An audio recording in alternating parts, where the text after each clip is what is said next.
my name's Suzi. I'm Commercial Director at Muziekgebouw. Nice to see some familiar faces in the room as well.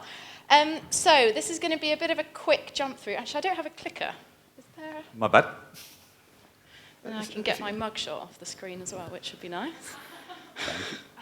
It's a nice joke played by Chris there. I'm not sure it works, huh? Don't be funny. We're definitely not doing the whole thing without there. Oh, go on. I'll be back. Yeah? All right, I'll get started anyway. This is really going to be a bit of a canter through Direct to Fan. I'm going to start off with just a bit of an overview of what we mean by Direct to Fan, just in case anybody's not sure. I imagine most people are. Then I thought I'd give some examples to date of some really great Direct to Fan activity with some of the artists that we work with. And then we're going to have spend a bit of time looking forward. Thank you. At some of the trends that we're seeing at Muziekgebouw and where we think Direct to Fan is going to go over the next few years. So, see if this works. Oh, sorry. Yes, so that's what we're going to do, and then any questions if anyone has them at the end.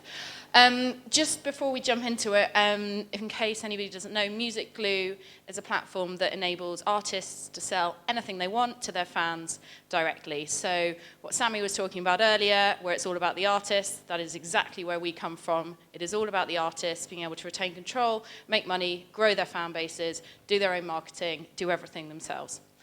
So, this keeps jumping. So, quick overview of Direct to Fan. So, this is how it is or was, depending on your view of whether we're still there or whether it's moved forwards.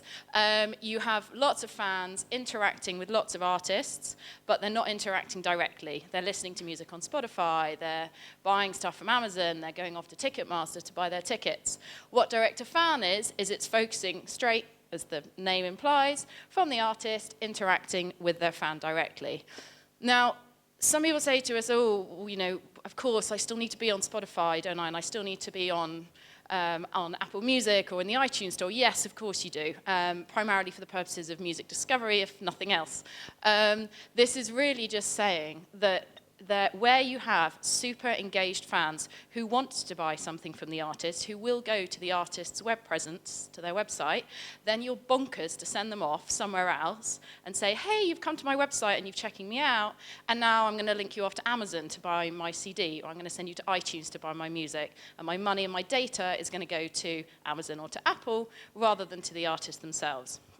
E-commerce is a relatively complex world, and that's where services such as Muziekgebouw come in, that they can then run these things themselves, retain their own data, their own mailing lists, their own demographics. They can plug Google Analytics into it, and I'll show some examples of how artists have been using data to do that and to grow their revenues.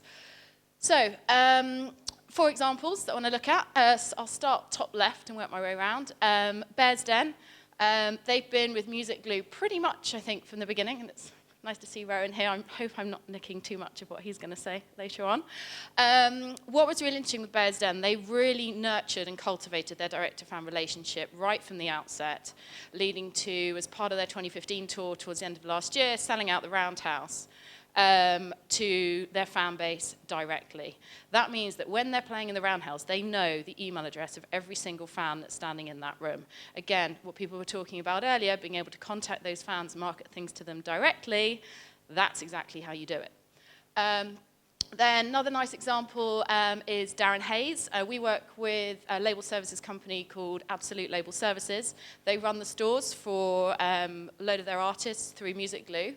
What they did with Darren Hayes was quite interesting. They had a DVD, it sounds a bit outdated, but they had a DVD out last year, and there's a little map they can use within Muziekgebouw to see in which towns the various fans are. They then geo-targeted Facebook advertising on those towns. And I'm talking about some pretty random villages in Germany. I mean, it's literally that specific. And using Facebook advertising, they would target the sales of this DVD.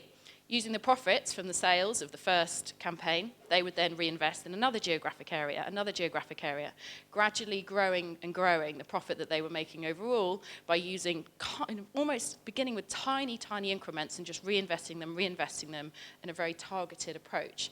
And that's a lovely example, I think, of where an artist is getting real value out of working with somebody such as a label services company to help to grow their direct-to-fan network, because the artist didn't have the time to invest in doing that themselves, and it's something that the label services company were able to do. Then enter Shikari, another great music glue band. And actually, this is a broader point, really to do with bundling. And I'm going to come on to this in the trends bit as well. But to give you an idea, when Enter Shikari's last 2016 tour went on sale towards the end of last year, 46% of customers who bought a ticket also bought another item at the same time, because they created all these wonderful bundles. So it was, hey, you get the ticket and you get the album, or you get this exclusive T-shirt, or you get whatever else. And it's really through bundling and creating a product so that you're not just selling one thing to your fan, you're selling multiple things. And you're giving your fans, actually, if I just jump back, instead of sending your fans around to Ticketmaster to do one thing, to Amazon to do another thing, to Spotify to do another thing, you're giving them one environment and one ecosystem. And you can do that because as the artist, you care about everything that the fan might do with you, and the fan cares about everything. They're totally indifferent to which platform they do it on. They don't care. They just want the content from the artist. Really similar thing, the Beards, a great Aussie band. They went on sale for their, unfortunately, farewell tour. Again, we saw, sorry, I need to check my notes, the numbers. They had 31% of the customers who bought a ticket wanting to go to their tour, buying a ticket, also buying another product as well. Again, the power of bundling. And lastly, Area 11. Really quite an amazing story. Has anybody here, other than Rowan, heard of Area 11? I wouldn't have thought so. They've one of these bands that has grown up almost, I think it's out of the gaming world. They managed to get, I think, a lot of their music on some gaming, on some video games. And they have this huge fan base of 16 to maybe even 15 to 20-year-olds. Possibly not even that old, actually. Probably a bit too old to be telling how old everyone in the audience was. And they are absolutely obsessed with them. Area 11 have nurtured this fan base. They sell £1,000 a pop, come and meet the band, or come to the sound check before the gig, tickets and experiences to their fans. They pre-sold their album, their second album, on Muziekgebouw.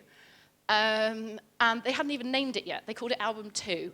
They pre-sold and pre-funded the entire thing. I think they were just finishing up recording for it in January.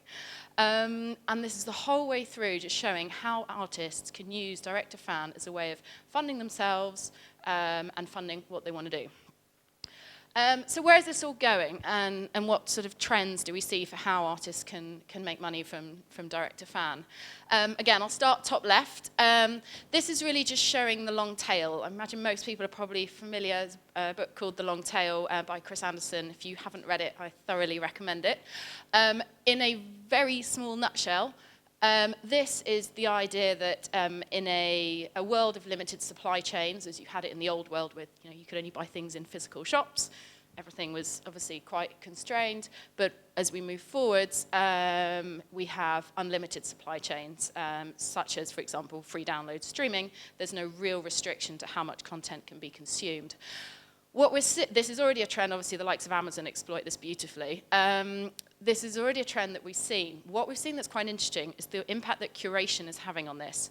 And with the power of curation, that is tastemakers creating, say, playlists on Spotify, that is powered and reached to an audience through an algorithm, so using the technology to get that sort of tastemaker content out there, is having a huge impact that we're seeing across the artists. In that it's helping to get that message out there for all the smaller, teeny tiny bands, the emerging acts, rather than it being the sort of confined channel.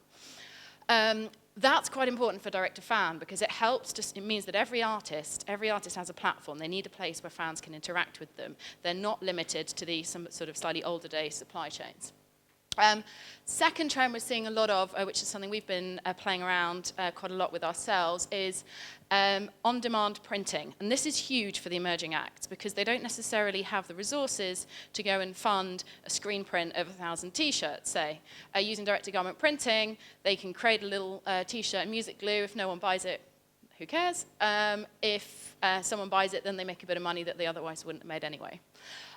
This is leaps and bounds. If you have a Google, you can see all sorts of stuff, amazing YouTube videos as well for what's possible. iPhone cases on demand, mugs on demand, caps on demand, beanies on demand, T-shirts on demand. That it's relatively limitless, and we think that's going to grow huge as well over the next, well, at least 5 years.